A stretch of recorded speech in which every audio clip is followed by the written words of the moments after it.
Hello, everyone. My name is Dawn Eshelman. I'm on the NYCMER board, and I'm also on the programming staff at the Rubin Museum. And it's my pleasure to welcome you to the program tonight and just tell you what's going to happen. So we really wanted to, we're coming to this with the goal of inspiring you to write boldly, bravely, and often. And we wanted to kind of give you a few different perspectives from the point of view of a writer, and also the other hats that a writer will often wear, including editor. And so we'll begin tonight actually by seeing a few videos that have been created just for the program tonight from bloggers from around the country. So first we're going to hear from Alethea Whitman and Rose Paquette Kinsley of Inclusium. They're based out of Seattle, Washington. Anybody read them? Just curious. Great. Then we have Adrienne Russell, Cabinet of Curiosities, and she's out of Kansas City, Missouri. Hands? Yeah? Excellent. And then we have Mike Murawski from Portland, Oregon, and the Portland Art Museum, and his blog, Art Museum Teaching. People know that one? Great. So we'll take a look at those videos. Then I'll introduce our speakers for the evening, Gretchen Jennings and Will Crow. And we're just, again, so pleased to have them here with us. And Gretchen took the bus in the snow this morning from DC, so really happy to have her here.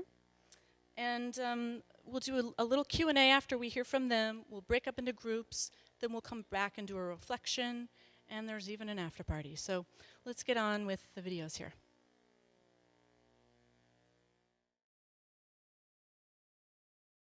Hello everybody, my name's Rose. And I'm Alethea. And we blog with the Inclusium. And to answer your first question, what is the most important first step in writing an article? Honestly, it's just starting, and that is probably one of the hardest things to do too, is to start and focus and get over that initial fear of starting, even if just a few words, a few brainstorms, a few sentences.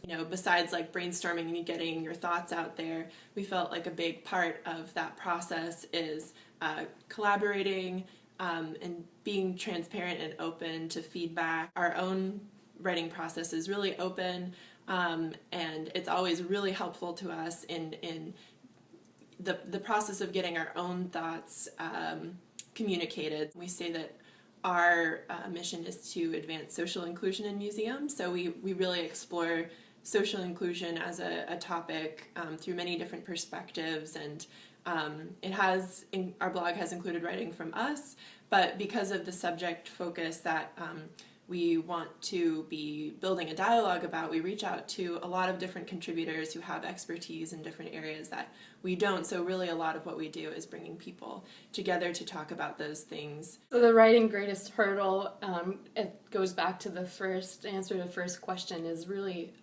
starting is a big hurdle. And I think we've done in the past is support each other and also work with other people to help maybe frame what we want to write about and get started from there.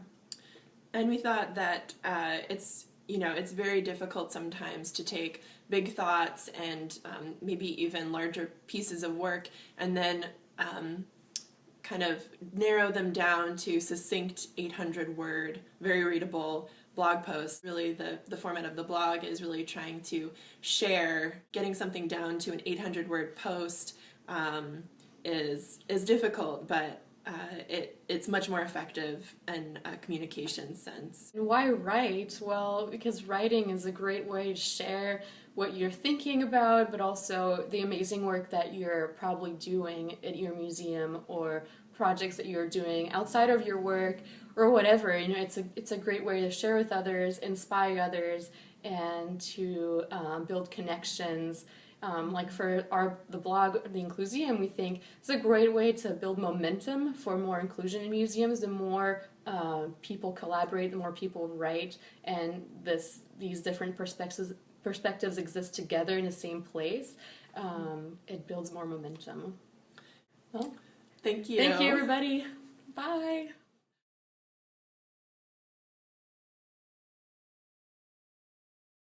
Hi, the first step in writing is to find a topic that interests you, at least for me.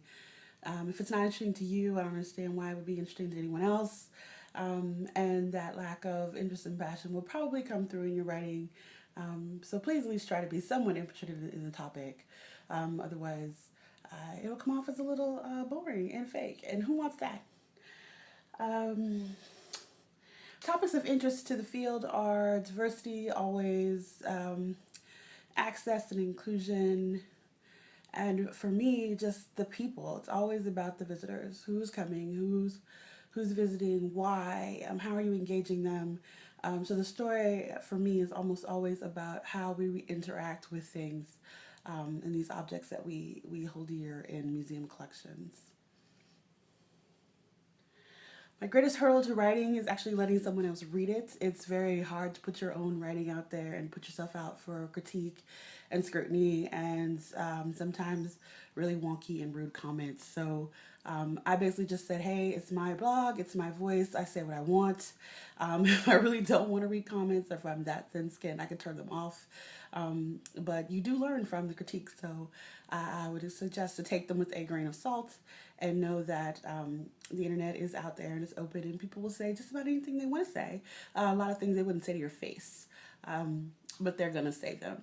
But don't stop writing. And I write because I always have. I write young adult fiction, I write nonfiction, I write for my blog, I've written for organizations, I've written for social media. It's just something I like to do. I love to tell stories, I love to hear stories. So that's why I do it, and I don't think I'll ever stop.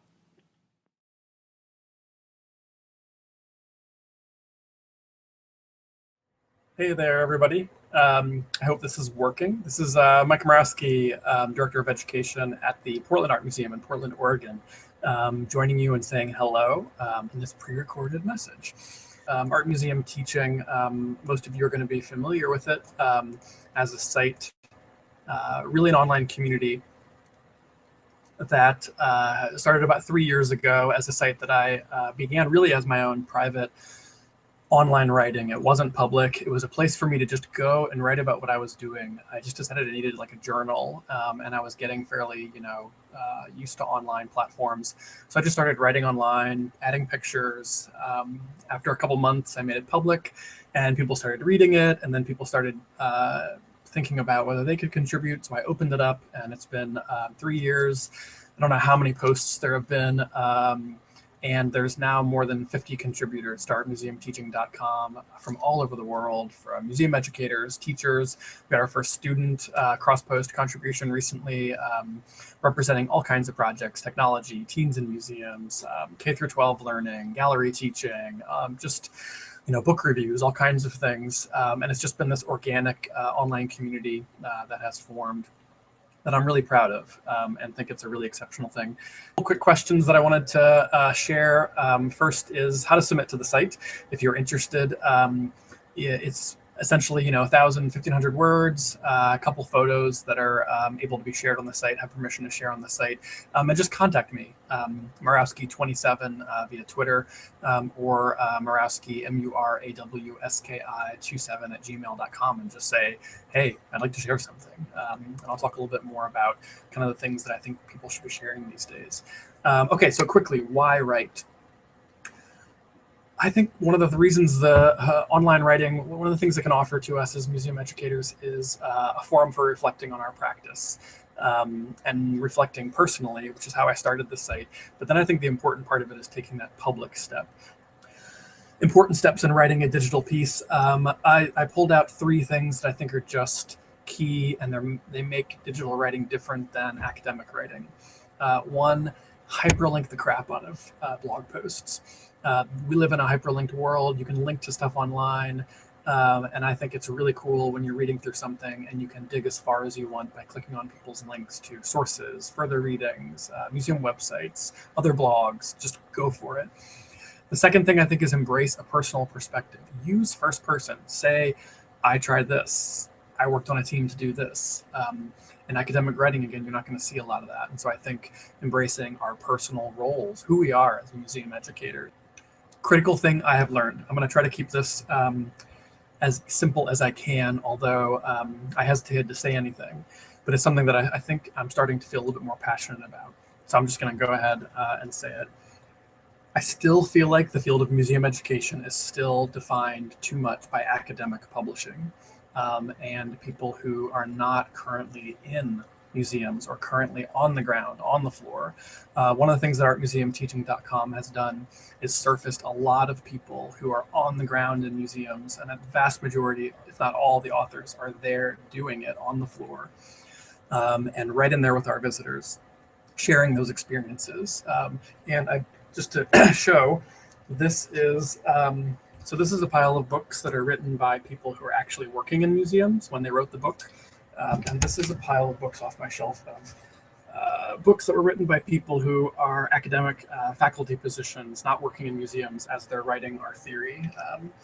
And if I had one thing that I think online publishing has a chance to do, it is to get way more museum professionals at all levels of the field publishing online about what we're doing, informing the field, shaping practice, shaping theory in our field, so we can have a much more balanced approach to what we're doing and really contribute more to our own discipline, our own field, and our own thinking.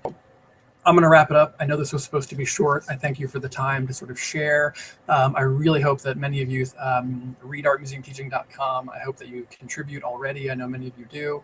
I see familiar faces. I know you're out there. And contribute. Shoot me an email, message me on Twitter, and just send a draft. Thank you all for the time, and look forward to seeing many of your contributions online through artmuseumteaching.com or many of the other amazing, incredible online sites and blogs that are out there. Thanks. Stay warm. So Don asked me to start by introducing myself, and then Gretchen will introduce herself a little bit more. So who are you? You just heard a little bit about who I am. I work at the Met. I'm an art museum educator, and I teach quite a bit. I see some of my students here. I teach museum education at NYU. How did I begin writing and writing professionally? I didn't start out to be a writer. I'm not a bad writer, but I really started out being a painter.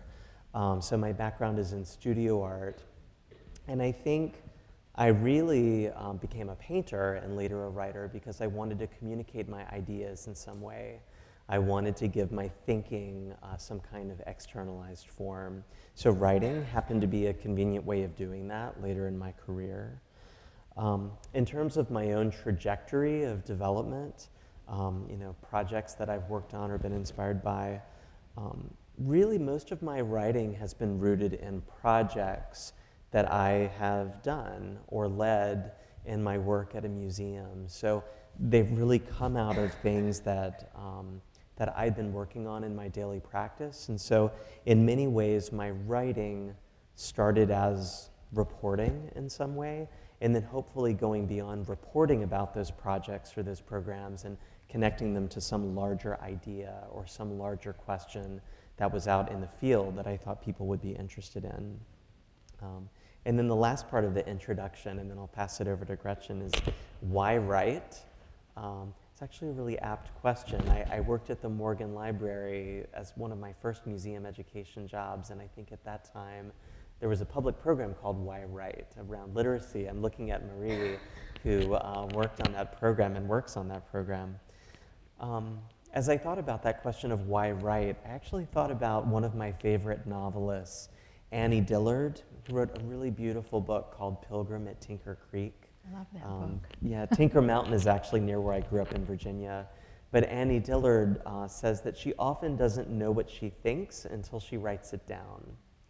And so I think for me, I think one of the most important reasons to write is to really clarify our own thinking. And then of course, as others have mentioned, the importance of sharing that thinking with other people to start a dialogue. So I think with that, I'll turn it over to Gretchen. Thank you. It's so nice to be here. Thanks so much for inviting me. It may be a function of my age, but I think I kind of did a life review in thinking about why I write and how I write, and I came up with 5 milestones, I think, in my life that have helped me to become a writer. And The first actually was when I was about 11 or 12 years old, and my dad was a writer and editor, and he noticed in our local paper that there was a community page. It was the Alexandria Gazette. I lived in Alexandria, Virginia, and it was contributed, the people from the various communities contributed to this page. And so he said, why don't you see if they'll take you as a writer for our little area, which was called Huntington. And I don't remember whether I called or he called, but anyway, I became the Huntington correspondent for the Alexandria Gazette. And I used to call my sources, and they were neighbors, and they would tell me who births and deaths and bake sales and who was vacationing. And then I would write it up, and I would mail it in to the Alexandria Gazette. I think I hand wrote it because I didn't know how to type then. And then when it appeared in the column, I would cut it out and measure it, and I would take it in with a bill, and they paid me 50 cents a column inch. So if I wrote 6 inches, I got $3. And so that was the first and almost the last time I've been paid for anything I've written. Yeah, so, that's why there's drinks after right. this. Yeah.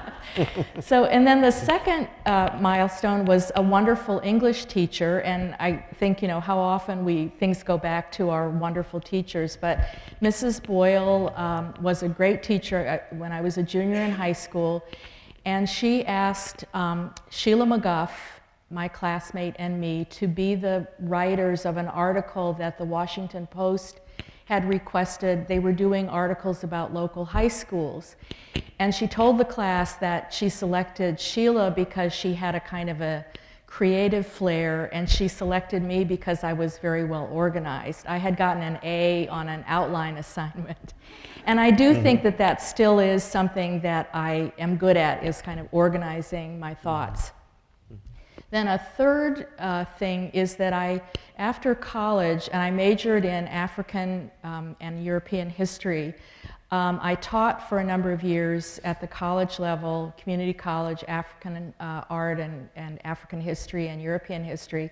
And then I got interested in museums, and I applied for an unpaid internship at the Museum of African Art in Washington, which was it was a private museum, but it was in the process of joining the Smithsonian. This was in 1978. And so I lived on my teacher's savings for a year, and then we were absorbed into the Smithsonian, and I actually got a job.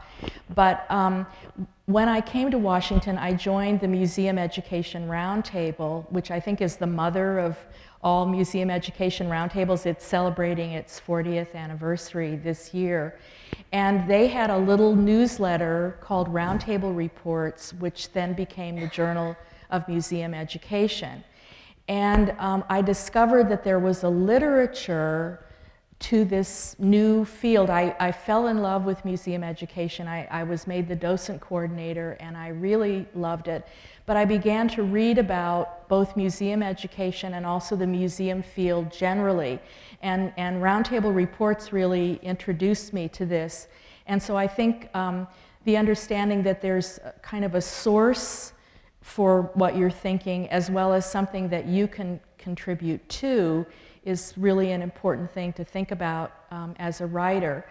A fourth milestone would be the 2 editorships that I ended up taking on, the Journal of Museum Education, which was volunteer, in addition to a full-time job, and I think it still is today for the journal editor. And it was interesting. It was very, very tough because it was in addition to a full-time job.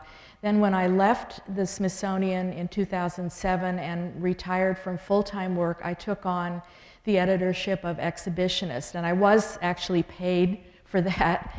And I did that for 7 years, and I learned so much, and I met so many, through the editorship, so many interesting writers, and it forced me to be thinking all the time about what's going on in the field, what would make a good issue, what are future trends. Both of the editorial positions did that.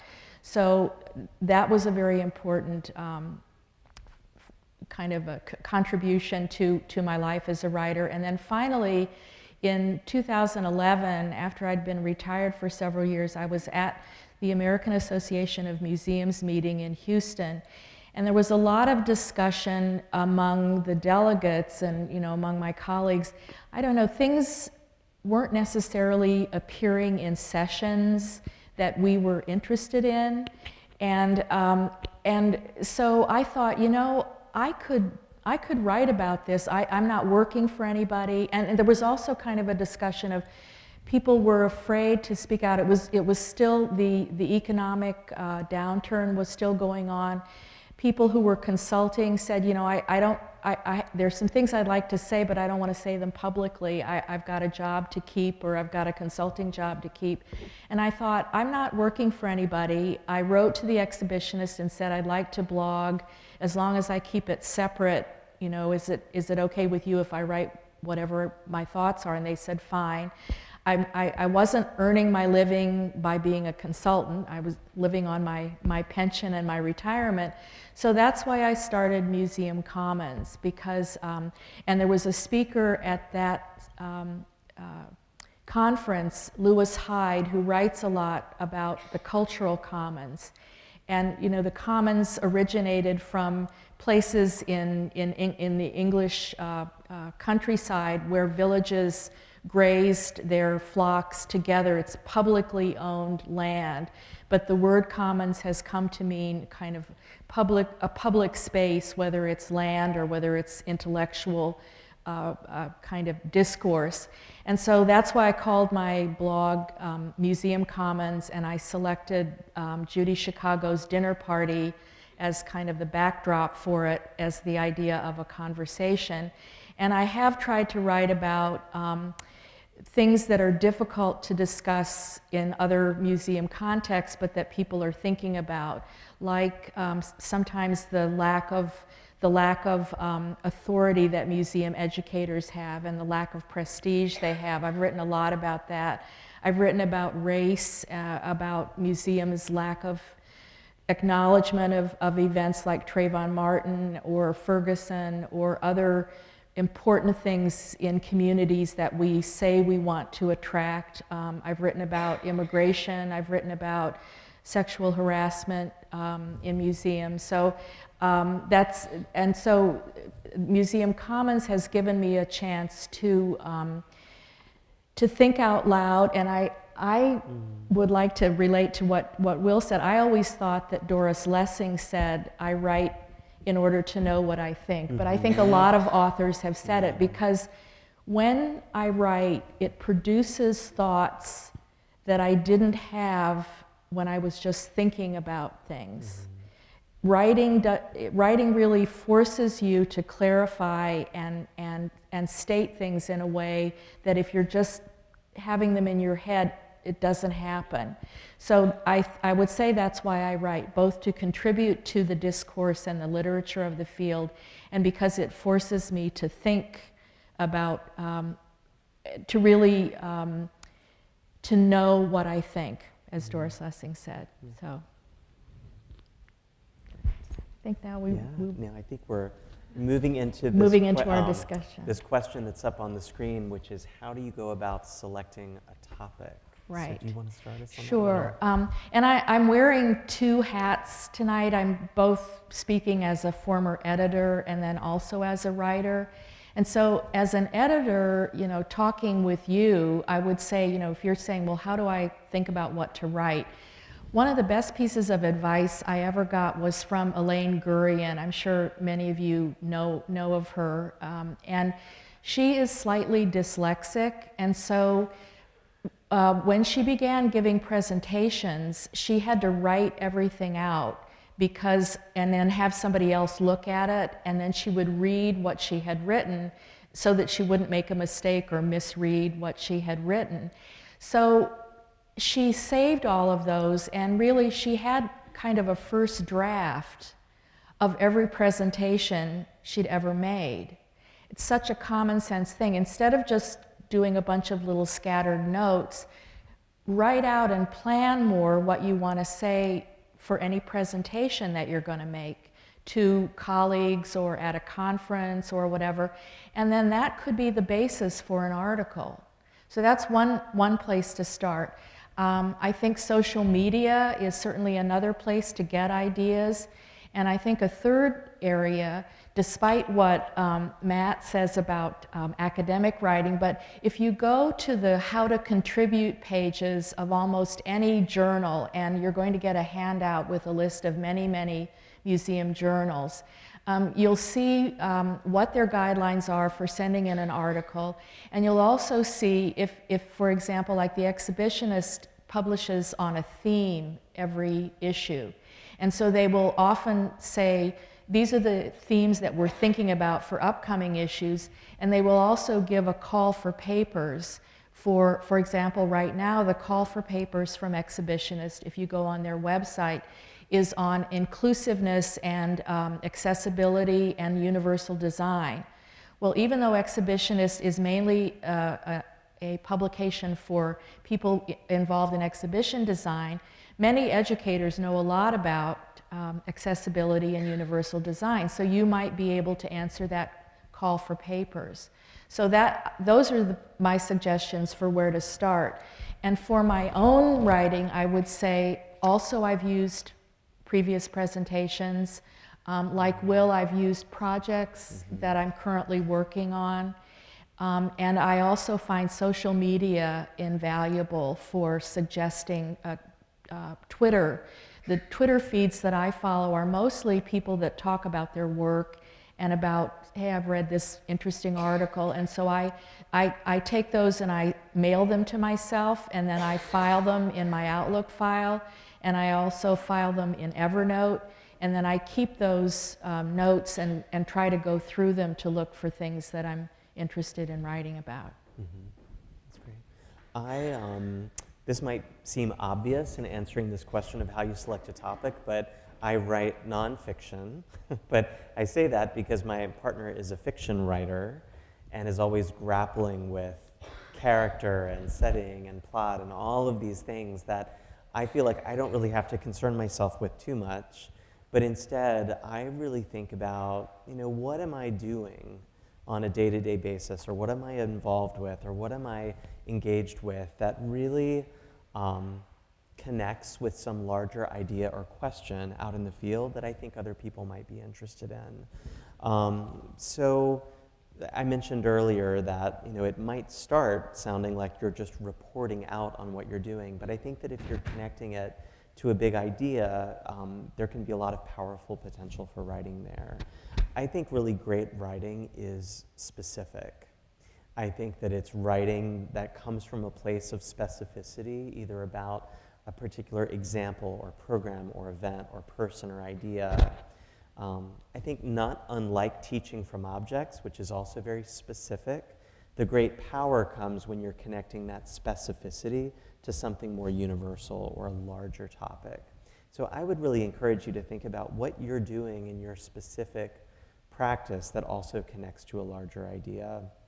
I mean, the example that I would share in terms of when I first began writing, it really came out of a pilot program that I started with a colleague years ago back in 2005. And it was a pilot program about online learning or blended learning, combining on-site interaction at a museum with online learning. And first of all, we were doing it because we were just really interested in the project itself. But we started writing back and forth to one another about it. She was in Alaska at the time, and I was in New York. And we started writing about it because it was connected to a lot of big questions that museums were grappling with as they came into more of a digital age. What does it mean to have an authentic experience? When does the museum experience happen? Does it happen in that moment, or does it linger in some way? So these were all questions that we thought were out in the world, and that helped move our writing to another place. So I think with that, maybe we should talk about the writing process. Just to pick up a little bit on what Will has said, I think the writing about something, a project that you're working on, is really important. one of the things as an editor that I frequently had to kind of caution people about is, and this speaks to the specificity being linked to a larger issue, is you don't want it to just be, at my museum we did this. Right. And then as a case study, it's quite narrow. So one of the things I was constantly doing as an editor was saying, could you connect this with some larger questions in the field? If it's this specific program, you know, did it address maybe some diversity issues, or did it address maybe some accessibility guidelines, or did it look at some aspect of interpretation that is a larger question? And I think, so the combination of your own experience with, and that's where I think knowing the literature of the field is so important. Your ability to connect your own experience with larger issues is what's going to make somebody take a look at your article and think, because otherwise it may not apply generally. It really is only relevant to your museum, but broadening it then will make it more applicable to a wider range of readers. Yeah, that makes sense. So. So writing process, do you want me to take a stab Sure, at that? why don't you? So how do you begin with the writing process? I'm actually going to read a quote. I was thinking about this over the past couple of weeks before this event, and I went to a book that I keep very handy, and you might be familiar with it. It's a book by Anne Lamott called Bird by Yes. Bird. Oh, yeah. It's a lovely little book. It's about lessons about writing and life. She's a really dynamic writer and speaker. This is a book you can pick up at the Strand or online. But I wanted to just read a quote from Anne Lamott about how to get started. And in fact, a couple of our guest speakers in the videos mentioned this as well, which is really just to start. So Anne Lamott says, how do you begin? The answer is simple. You decide to. You push back your sleeves and you start writing, scribbling down words on paper, typing at a computer, and it will be completely awful. It will be unreadable shit, she says. I know we're recording this, and I know this is the Morgan Library, but so apologies. She continues, she says, you won't have a clue how it amounts to anything ever. And to that I say, welcome. That's what it's like to be a writer, but you just do it anyway. She says, at my church, we sing a gospel song called Hallelujah Anyway. Everything's a mess, you're going down the tubes financially, you're gaining weight, well, hallelujah anyway. So I think her point is really one that was mentioned a few times, which is sometimes you just have to get going. You have to really give yourself permission to start writing, and it's not going to be perfect. And in fact, it might not be perfect for a really long time or ever. But you have to really give yourself permission to write drafts. Anne Lamott talks a lot about giving yourself short assignments. I think she even keeps a 1-inch picture frame on her writing desk to remind her of that, which means that you don't have to set out writing about the history of museum education or a history of objects and collections. Like, you just have to really write about what you see through that 1-inch picture frame in that moment. So really give yourself short assignments. The other thing that I would say, and actually you were referencing this about how do you find a topic, you email it to yourself and you keep a file. I find that I do some of my best writing while I'm walking to the subway, or while I'm waiting for my coffee at Starbucks, or I'm doing something else. And the way that I write that maybe doesn't work for everyone is I email it to myself, or I use the microphone on my iPhone to remember something that I'm thinking about, or I copy and paste the URL of a website that I find really interesting and I tuck it away. So I would really encourage you to make that part of your writing process all of the time, and not to feel like you have to have a space of 8 hours where you're not going to be interrupted by something, because I just find that that rarely happens. It doesn't really happen for me. Anne Lamott reminds me that when that book first came out, there was a group of us, just I think 4 women. We were all in museum work, And we used to meet once a month and share what we had written. And it was not really about museum work at all, but it was inspired by the Bird by Bird book. And at that time I used to carry, because I didn't have, I think that was a number of years ago, I didn't have my iPhone or anything, so I would just carry index cards with me. And I would jot down things on the index card that I was thinking about. And now I'm able to use more technology to do that kind of thing. But I really agree with Will that because that insight that you have when you're waiting for a cup of coffee may never come again. So you might as well write it down while you can, or speak it into your phone. The other thing, this is maybe a little more structured thing, but it is different for me if I'm writing a formal article than if I'm writing a blog. And usually for a formal article, I do go back to my old outlining skills that I learned from Mrs. Boyle, because, and not necessarily that I'm doing Roman numeral 1 and A and all of that, but trying to think of the bigger topics and the lesser topics. And once again, I find this old technology of index cards, because the great thing about them is that you can shuffle them. And so you can write big ideas and then you can think, oh, well, this doesn't go first, it really goes second. So I find the tactile experience actually of writing things on index cards and shuffling them around helps me to kind of get my thoughts in order. If I'm writing for the blog, I was saying this to Will, I'm so resistant to putting my blog on a schedule, and I think it's because I've lived my entire life working to deadlines, and I was a museum educator and then a project director, and I know from deadlines, and I just can't do it for my blog.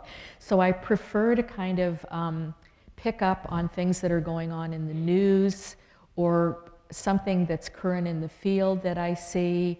I was just talking to Will about Museum Hack, because I don't know if you know the radio show called Museum Life. It's on satellite radio every Friday by a woman named Carol Bossert. If you Google Carol Bossert Museum Life, all of her interviews are podcasts, and you can listen to them. And she has interviewed all kinds of people from the museum field over the last year. It's live on Fridays, and then you can listen anytime. And so she interviewed the Museum Hack guys, and I had such a mixed reaction to what they're doing. And I've been thinking that maybe I ought to write a blog about it, raising some questions about both the pros and cons of what they're doing. So I find that I approach my blog a little bit more informally than I do if I'm having to write something for a magazine or a journal.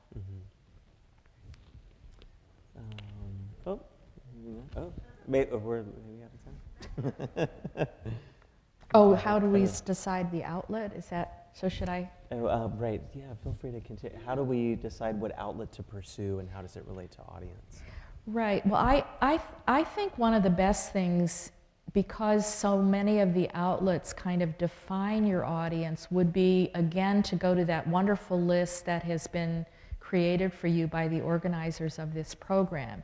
And you'll see almost every museum journal that's both online or a print version, and go to their web pages and take a look at their themes, their statement of purpose. And in particular, I would not limit myself to the Journal of Museum Education and maybe one other, because, oh, I'm a museum educator, what could I contribute to Curator or to Exhibitionist?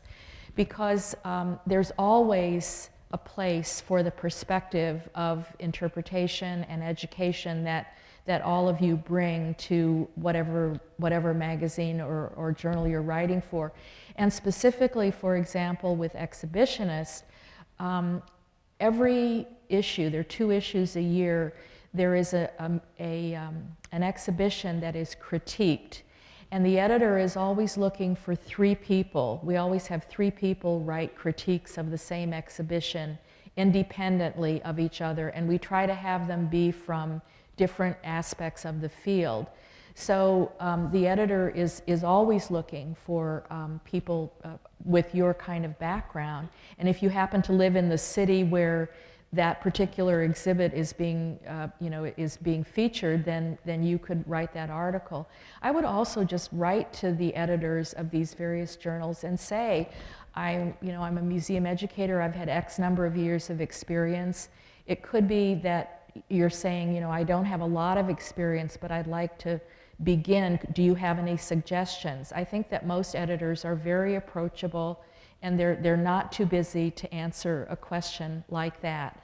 And if you're more of a mid-level professional or further on, you can talk a bit about your background. And probably what you'll hear is, for example, Curator takes in articles over the transom, more or less. You can just send an article to the editor, and then it'll be sent out and vetted among various reviewers, and then you'll get information about whether it's been accepted or not.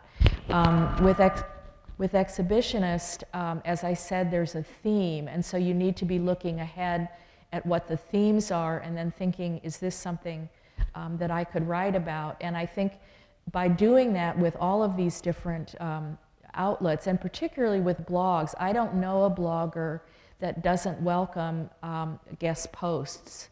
So it's not simply Mike and Alethea that at the Inclusium. I would love to hear from you. If it's not appropriate, I can let you know, but nothing ventured, nothing gained. And if you have something, if you'd like to write something about Museum Hack, get in touch with me, and maybe we can have a conversation on the blog. Great. Oh, getting a signal. When and where do you write? We can move on to that. Yeah, that. I don't have too much to add. I mean, I think in terms of the outlets where I've written, I think often they've come about through circumstance. Thinking about audience first, is it a formal article and you really want to share it with a particular type of audience, or is it informal? Certainly that's what I've thought about, but often those publications came about because, for example, I co-authored some pieces with someone, and she had already published with AAM Press, and so there was a relationship that was established. So I think you mentioned earlier too, I would use the networks and the relationships that you're forging when you're co-presenting at conferences, when you're going to a meeting or you're going to an event where you're meeting new people. I always feel like we put so much time into conference presentations or those types of workshops at events. So many of those could be turned into fantastic articles or blog posts. So you should really think about that. So let's see, our says when we should maybe talk about that. Well, for me, I guess I said earlier that I'm always waiting and waiting for that 8-hour block of time where I'm going to be uninterrupted, and it never seems to come. So I tend to write in short blocks of time because I feel like those are the only blocks of time I really have. My brain seems to function the best early in the morning, so that may not be the case for everyone in this room. But I get up really early in the morning. Right now, I'm trying to keep myself on a track of writing for my dissertation. So I'm spending usually about an hour and a half in the morning writing before I go to work. That's just a routine that I like to get into, and that's typically what works best for me. After 5 o'clock, where now, like my brain is just barely keeping it together. But in the morning. I'm a morning person too. When I was working, I used to get up early and write in the morning. And also, as I got further into being a little bit more senior in my work, I remember broaching with my bosses whether I could do professional writing and reading. I wanted to have a day off that I could work at home, and that was refused. My boss said that because I myself was a boss, he felt that I should be in the office all the time because I had employees who were working for me. So that was his policy for himself, and he felt that I should follow the same thing. But he said that doesn't mean that you can't do professional reading and writing as part of your 8 or 9 hour day. You know, don't feel that you can only write at home. So that was really wonderful. And after that, I always then broach that with my supervisors. And as a supervisor, I always wrote in, when I was a supervisor at the Smithsonian, there was kind of a section in the position description that allowed for, I don't know, I can't remember now if it was for professional development or kind of for extra credit or whatever, but I would always say attendance at conferences, not attendance, but presentations at conferences and writing for professional journals. That was a way that someone could, you know, gain more points in terms of getting a superior rating. So if you are a supervisor, I think you should encourage the people who work for you, as well as you asking your own supervisor what percentage of time you can have to do some professional reading and writing. Also, I would really encourage you to get your office, even with limited budgets, to subscribe to many of these journals. I mean, it's so much less expensive if an office does it than if everybody in the office subscribes to Exhibitionist or whatever. So it's really important, I think, for an office to have a professional library and to have Curator, Journal of Museum Education, Exhibitionist, Hand to Hand that's put out by the Association of Children's Museums, a number of those publications, so that they're ready to hand for all of you to make use of.